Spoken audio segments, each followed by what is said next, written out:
much. It's really great to be here. It's my first time both at the GTI workshop and also in Istanbul, so thank you so much for the invitation. I'm really happy to be here to be talking with you today. So we're going to be giving an overview of 5G evolution and the enterprise, and I can already tell that we're very on theme, which is great. So in terms of me, my name's Gilbert, as you've just heard, and I'm working within the GSMA. And today I'm going to be looking at 4 areas. First of all, the current 5G status. Then next, looking at the enterprise opportunity and the benefits. Then just having a look at private networks and some of the business models around that. It's a really hot topic. I'm sure we're all very engaged in that. And then finally, the next steps for 5G SA. So for those of you that are not familiar with the GSMA, and I know many will be, just please allow me to introduce. We are a member-led organisation, and we unify the end-to-end connectivity ecosystem. So we have around 1,000 members, and around 750 are mobile network operators, and the remaining are business organisations from the rest of the ecosystem. We have a board of 26 members representing the largest operator groups and independents as a global reach, and I'm sure that you'll recognise many of the brands on that screen. And then the last GSMA related slide is just a few kind of fun facts really. So we were founded in 1987. We are famous for MWC, some of our events, so we mentioned MWC Barcelona and Shanghai, which GTI are at, and we're just a couple of weeks away from MWC Las Vegas as well. It's happening at the end of September. And then we have a number over there, around 30 million data points included in our GSMA intelligence database, and a lot of the data in this presentation today is thanks to my colleagues within the GSMA intelligence team who have supported me with the content for this. So thank you to them, and a bit of a shout out if you're a member of the GSMA, do take a look at their website and all of their reports and data. Okay, so let's get on to business and let's talk about where we are with the status of 5G. So, from the GSMA perspective at least, and I think a lot of people in this room, it's fair to say that 5G, we're firmly in the 5G era right now. And as of today, we have around 18% of total mobile connections that are 5G, and the expectation is that by 2030, the number of connections attributed to 5G will increase to 55%. However, that requires the mobile network operators to be rolling out those 5G networks. So, where are we in terms of rollout? Okay, so as of Q1 this year, 243 operators have launched 5G. And you'll see there that we use operator and CSP interchangeably, just in case it comes and goes through the presentation. Of those 243 operators, 38 have offered 5G standalone, and 40 more are expected to do that in 2023. And beyond that, the GSMA intelligence team have noted that 91 operators have also announced plans, so 91 in total, sorry, have announced plans to launch 5G SA. So slowly and steadily, 5G SA is gathering momentum. And as we know that 5G SA is the next iteration of 5G, and it requires the operator to transform their networks to embrace the cloud-native features and be able to deliver those enhanced capabilities to meet the needs of the customers, enterprise customers, etc. Okay. So a little note on 5G Advanced, and I noticed that Ahmed mentioned 5G Advanced in the last slide. So as we know, 5G Advanced is going to play a bridging role from 5G to 6G, and based on a report from 2022, we understand that over 50% of operators expect to launch 5G Advanced within 2 years of the standards. So I'm hearing commercialisation from 2024 onwards, but I know Annette in your slide, I think you talked about 25, 26, 2025, 2026. So future, near-term future, I guess. So we're seeing that there is an interest in some of the new features, including multicast and satellite integration, but actually what we're hearing is that 5G Advanced is going to be critical for network slicing and edge computing. So these are some of the key functionalities that 5G Advanced is going to bring from the operator's perspective. So we're talking a bit about the operators here, we're talking about their rollout plans, we're talking about how what's happening with SA, with Advanced. But what about the enterprise opportunity? So what do the operators, the enterprises think about this? So far, we know that 5G is predominantly still consumer orientated, or at least consumers at the forefront of the offer right now. But the momentum for enterprise is gathering. So we can talk about B2B, so for example industrial, which we've heard about today, or also B2B, B2C, such as cloud and gaming, for example. So we've put these both into an enterprise category. So operators are really making progress with increasing their revenue share from the enterprise market, and by 2021 this had grown to 31%. So we have a base which kind of continue to drive that momentum. So what is it about 5G that is attractive for the enterprises?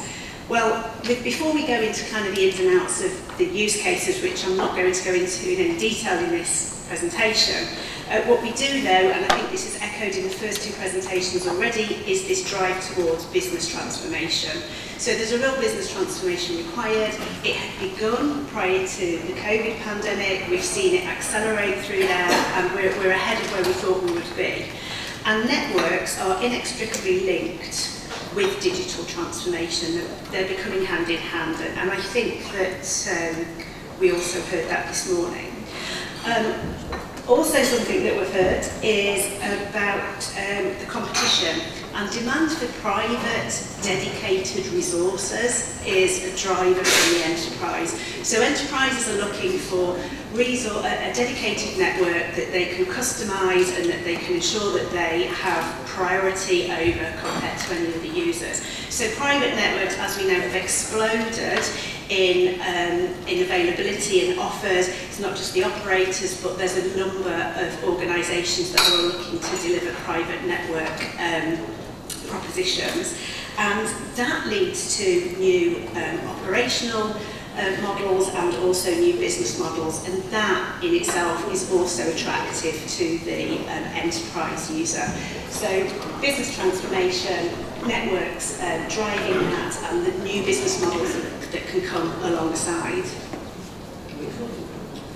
Okay, so if we delve a little bit more closely into the digital transformation and the new technology part. So, as I mentioned, 5G is really seen as an enabler of the digital transformation of enterprises. So there's a real opportunity here. Digital transformation is accelerating, and it's driving cost efficiencies, driven by, cost efficiencies, of the need for them, gaining new revenues, meeting sustainability commitments, and withstanding supply chain disruptions, which we know is a large challenge and still is. And there was a report from the World Economic Forum at the beginning of this year that looked at the strategic objectives in the industrial sector, and they talked about productivity, sustainability and resilience. So they're the things that are driving the need for digital transformation, and the network technologies can come in to support this because they can provide the modern backbone for these new use cases. So I think we touched the sides a little bit here when we talk about the industrial asset monitoring and digital twins, but I think we saw some great examples actually in the two presentations earlier with videos, which is more interesting than a flat slide. But also on top of that, recent trends are showing a growing adoption of enabling technologies such as cloud, edge, AI and IoT. And we know that all of these combined with 5G can deliver some great opportunities for new solutions for the enterprise sector.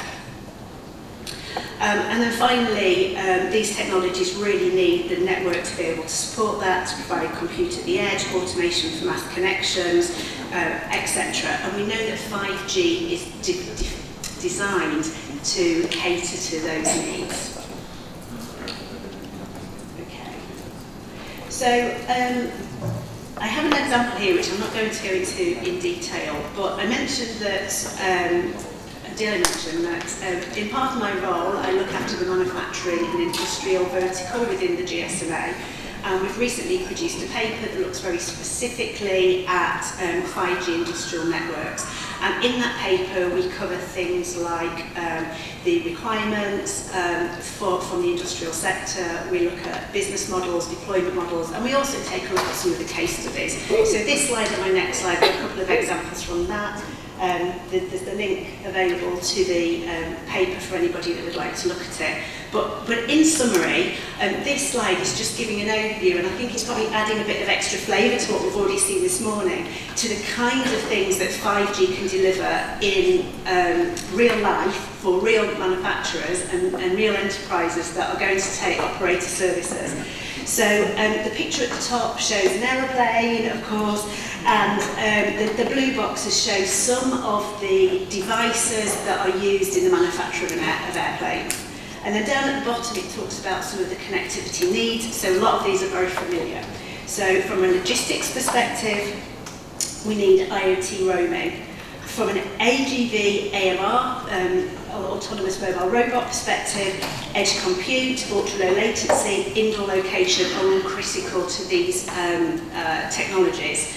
Then download speeds are needed for the quality inspection part, and then upload speed for connected simulators and the augmented worker. And then finally,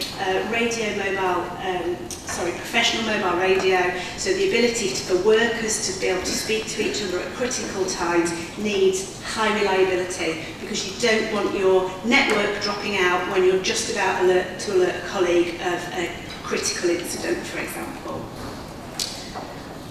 And then on the second slide, and I know that I'm not going to go through all of this so I don't take up too much time, but here's a little bit more detail about some of the use cases that, in this case, Airbus are using connectivity for. So I'll just lean on one example really, which is at the top right, and it says dynamic and remote inspections.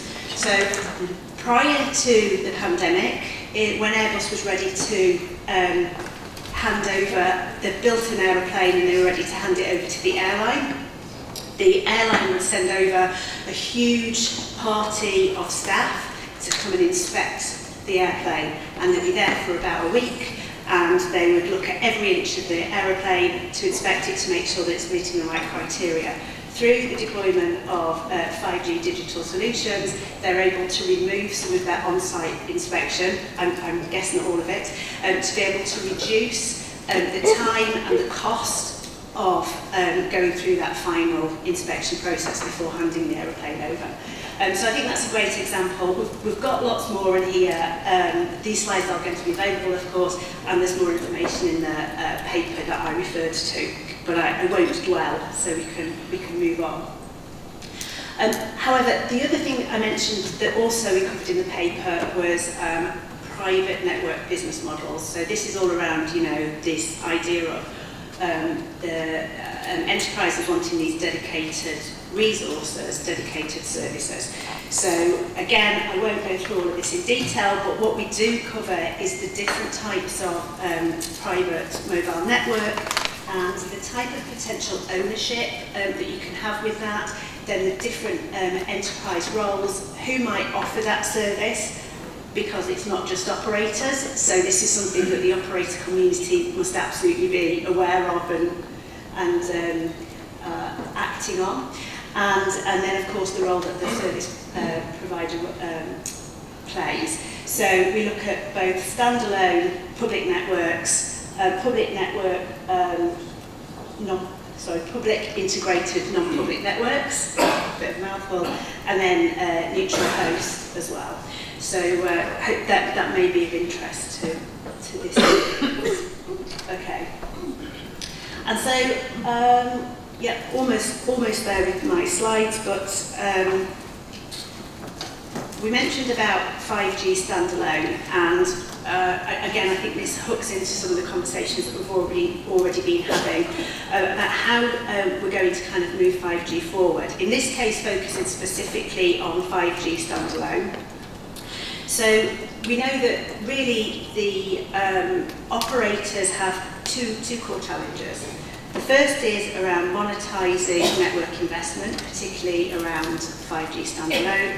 And the second, which I think is very in line with the 3.0 strategy here, is to increase the relevance to new markets and the way that we use connectivity and beyond connectivity technologies as well. And so there's a couple of ways that we can look at doing that. One of them is around taking advantage of the new opportunities that 5G standalone delivers in order to expose new capabilities and monetize new assets.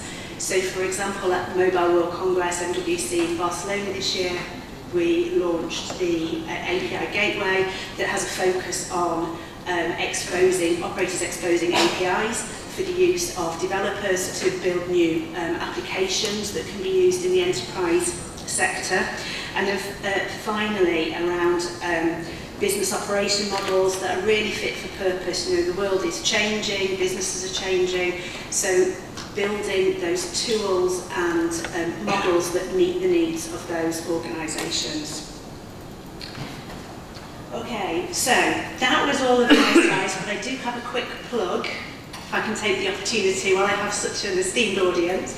So I mentioned that within the GSMA, we look at various verticals, and I'm looking after the industrial and manufacturing sector. We have a forum meeting 4 times per year. Our next one happens to be next week, and they're virtual. And they're open to members of the GSMA and non-members of the GSMA. And, but it is invitation only to those organisations that are relevant. So my strong feeling is that everybody in this room would be a suitable candidate to join us at this meeting. We've got, on Tuesday, next week, we are being joined by Cisco to tell us about their industry perspective. We're also being joined by China Mobile to talk about deterministic networks and a piece of work that we want to kick off. And we're also going to be looking at network APIs, as I've just mentioned. So, sorry about the plug, but if it is something that you'll be interested in joining, give me a shout, drop us an email, and we'd absolutely love to see you here to kind of continue this conversation about how we can take this forward. Okay, so that's all for me. Thank you so much. How do we get your presentation? How do we get it? How do we get it? Oh, can I share it with the organisers? Yes. And yeah, absolutely, yeah. Okay, thanks so much.